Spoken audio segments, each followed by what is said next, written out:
మాజీ మంత్రి అంబటి రాంబాబు మొన్నటి రోజున ఏదైతే ప్రభుత్వం ఆయన మీద విజిలెన్స్ విచారణకి ఆదేశించినటువంటి నేపథ్యంలో దాని గురించి స్పందిస్తూ రెడ్ బుక్ రాజ్యాంగానికి అక్రమ కేసులకి కుక్క కూడా భయపడదు అని చెప్పేసి అనుచిత వ్యాఖ్యలు చేశారు. మొత్తానికి అంబటి రాంబాబు స్పందన గురించి మరింత లోతుకెళ్ళి విశ్లేషణ చేసే ప్రయత్నం చేద్దాం. మనతో స్టూడియోలో ఉన్నారు సీనియర్ జర్నలిస్ట్ డాక్టర్ కనకదుర్గ వట్లమణి గారు. మేడం నమస్కారం. నమస్తే అండి. అంబటి రాంబాబు గురించి నిన్నటి రోజునే మనం చర్చించుకోవడం జరిగింది. ఇళ్ల పట్టాలకు సంబంధించి స్కామ్ లో ప్రభుత్వం ఆయన మీద విచారణకు ఆదేశించింది. అతి త్వరలో అరెస్ట్ అయ్యే అవకాశాలు కూడా కనపడుతున్నట్టుగా మీరు కూడా చెప్పారు. అయితే దాని గురించి అంబటి రాంబాబు మాట్లాడుతూ ఎన్ని కేసులను పెట్టుకోండి, వైఎస్ఆర్సీపీ గొంతు వినిపిస్తూనే ఉంటాను, మీ కేసులకి భయపడను అని మరిన్ని పరుష పదజాలం వినియోగించడం జరిగింది. ఏమంటారు అంబటి రాంబాబు వ్యాఖ్యల గురించి? భయపడుతున్నాడని అర్థం. సింపుల్గా భయపడేవాడే ఇలాంటి స్టేట్మెంట్లు ఇస్తారు. అంటే మా ఇంటి కుక్క కూడా భయపడదంటే కుక్క ఎందుకు భయపడుతుంది? కుక్క అవినీతి చేసింది. కుక్క అవినీతి చేయదు. కాకపోతే మీరు పెట్టే తిండిలో అవినీతి ఉండొచ్చు, అంతే కదా. ఈ అవినీతి సొమ్ముతో దానికి తిండి వేస్తే అది అవినీతి కుక్క అవ్వదు, కానీ అవినీతి తిండి తిన్నట్టు అవుతుంది. కాబట్టి ఈ కుక్కకి నోరు వాయి లేదు కాబట్టి కుక్క ఏమి ఇళ్ల పట్టాలు అమ్ముకోలే కదా. 10 లక్షలకు కొని 30 లక్షలకి గవర్నమెంట్కి పాపం కుక్క గారు అమ్ముకుని ఉండరు కదా. కుక్క అమ్ముకుని ఉంటే ఇవాళ కుక్క మీ బదులు మాట్లాడాలి.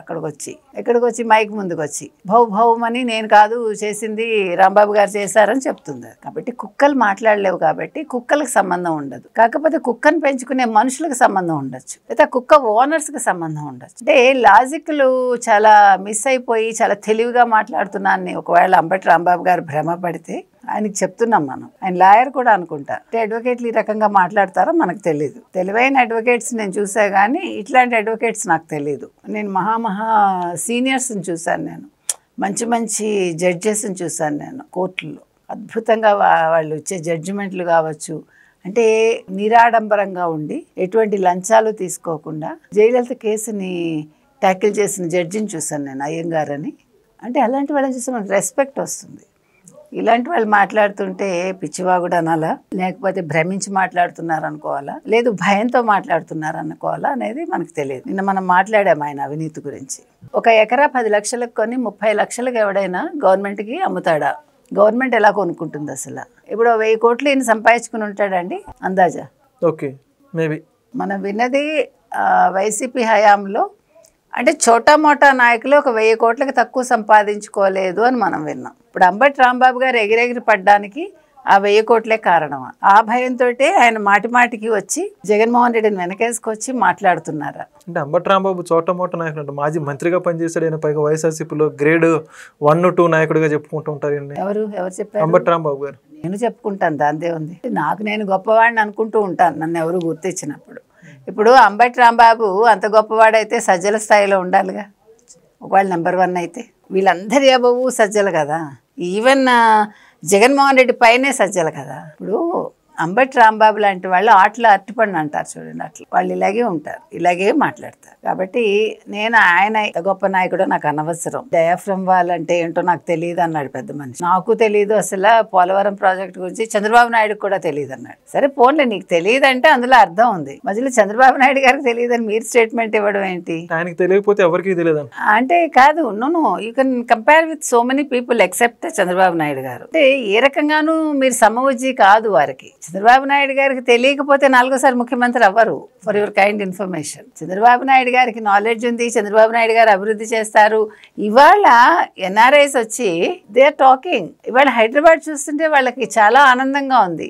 What they are saying, Amaravati ఇలా చేసేయాలి ఒక 5 ఏళ్లలో 10 ఏళ్లలో అని వాళ్ళు అడుగుతున్నారు. ఎందుకు అడుగుతున్నారు? మరి చంద్రబాబు నాయుడుకి ఏం తెలియకపోతే, చంద్రబాబు నాయుడు చేస్తారని ఒక ఇది ఉండబట్టి నమ్మకం అడుగుతున్నారు, అవునా? కాబట్టి ఇవాళ చంద్రబాబు నాయుడు గారితో మీరు పోల్చుకోకండి దయచేసి. అంబటి రాంబాబు గారు ఆయనకు వచ్చి నష్టం లేదు, కానీ ప్రజలకు సిగ్గుగా ఉంటుంది కదా. ప్రజలు ఆశ్చర్యపోతారు, పాపం అంబటి రాంబాబు ఏమైనా తేడా చేసిందా అని కదా. కానీ మనం ఏది మాట్లాడినా ఆలోచించి ఆచితూచి మాట్లాడితే కొంచెం గౌరవం మిగులుతుంది మనకి, లేకపోతే మన అజ్ఞానాన్ని బయట పెట్టుకోవడం అవుతుంది. కాబట్టి అంబటి రాంబాబు గారు చేస్తున్న పని అది. మా ఇంట్లో కుక్క కూడా ఏంటి భయపడదు. కుక్కలు భయపడడానికి పెట్టుకోరు, భయపెట్టడానికి పెట్టుకుంటారు. కుక్కలు పెట్టుకునేది అందుకేనండి, కాపలా పెట్టుకుంటారు కదా. కుక్క భయపడదంటే, కుక్క భయపడేదైతే నువ్వు ఇంట్లో కాపలాకి ఎందుకు పెట్టుకుంటావు? ఇప్పుడు కుక్కలు కూడా ఏదో చాలా లక్షలు పోసి కొంటూ ఉంటారు. ఎందుకు కొంటారు మరి? దానికంటే ఒక గూర్ఖాన్ పెట్టుకుంటే కనీసం విశ్వాసంగా ఉంటాడు అతను కూడా. ఒకప్పుడు గూర్ఖాలే ఉండేవాళ్ళు, ఇప్పుడు గూర్ఖాలు మారిపోయి మనకి సెక్యూరిటీ వాళ్ళు వచ్చారు. డిఫరెన్స్ చెప్తున్నా. ఇప్పుడు గూర్ఖాలను మనం ఎక్కువ చూడటల్లా. ఒకప్పుడు నార్త్ ఈస్ట్ వాళ్ళు ఉండేవాళ్ళు, నేపాలీస్ ఎస్పెషల్లీ నేపాలీస్ చాలా మంచిగా వాళ్ళ పేరు తెచ్చుకుని గూర్ఖాలుగా ఉండేవాళ్ళు. ఇవాళ గూర్ఖాల స్థానంలో సెక్యూరిటీ వాళ్ళు వచ్చారు. సెక్యూరిటీ వాళ్ళ బదులు వాళ్ళు ఉన్నా కూడా మీరు కుక్కలను పెట్టుకుంటున్నారు. కాబట్టి మా కుక్క కూడా భయపడదండి. కుక్క భయపడితే కుక్కను మీ ఇంట్లో పెట్టుకోలేవు. నువ్వు భయపడ్డావు కాబట్టే నువ్వు మైక్ ముందుకు వచ్చి మాట్లాడుతున్నావు. నువ్వు భయపడలేదనుకో అసలు నువ్వు స్టేట్మెంట్ అయిపోవు. ఏమైనా కానీ ఏం చేసుకుంటారో చేసుకొని నేను ఇంట్లో ముసుగు పెట్టి పడుకుంటావు. ఎప్పుడైతే మీరు వచ్చి సమాధానం చెప్తున్నారో మీరు తప్పు చేసినట్టు. అప్పుడు మీరేం చెప్పాలి? అసలు నాకు భయం ఏంటి, నేను తప్పు చేయలేదు, ఎవరు వస్తారో రండి, ఏం విచారించుకుంటారో విచారించుకోండి, నాది తెరిచిన పుస్తకం నా జీవితం అని చెప్పాలి. అది కాకుండా ఇలా మాట్లాడటం అనేది ఆయన అహంకారానికో లేకపోతే ఆయన అజ్ఞానానికో నిదర్శనం అదంతే. కాబట్టి అంబటి రాంబాబు గారు ఎలాగ వారు కూడా అరెస్ట్ అవుతారు నెక్స్ట్ విచారణలన్నీ పూర్తయ్యాక. మనం గతంలోనే చెప్పామండి, అవినీతి చేసిన వాళ్ళందరూ అంటే వైసీపీ వాళ్ళు ఇప్పుడు సెల్లులన్నీ నిండిపోతాయి వాళ్ళతోటి. తర్వాత వాళ్ళు అక్కడ ఆడుదాం ఆంధ్ర ఆడుకుంటారా? లేదు, నీ వల్ల నేను పట్టుబడ్డాను అని ఒకళ్ళనొకళ్ళు తిట్టుకుంటారా?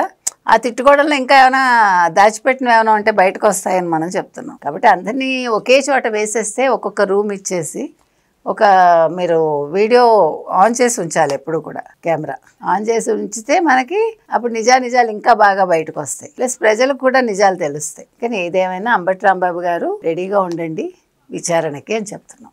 Thank you. Please subscribe to Leo News for more videos.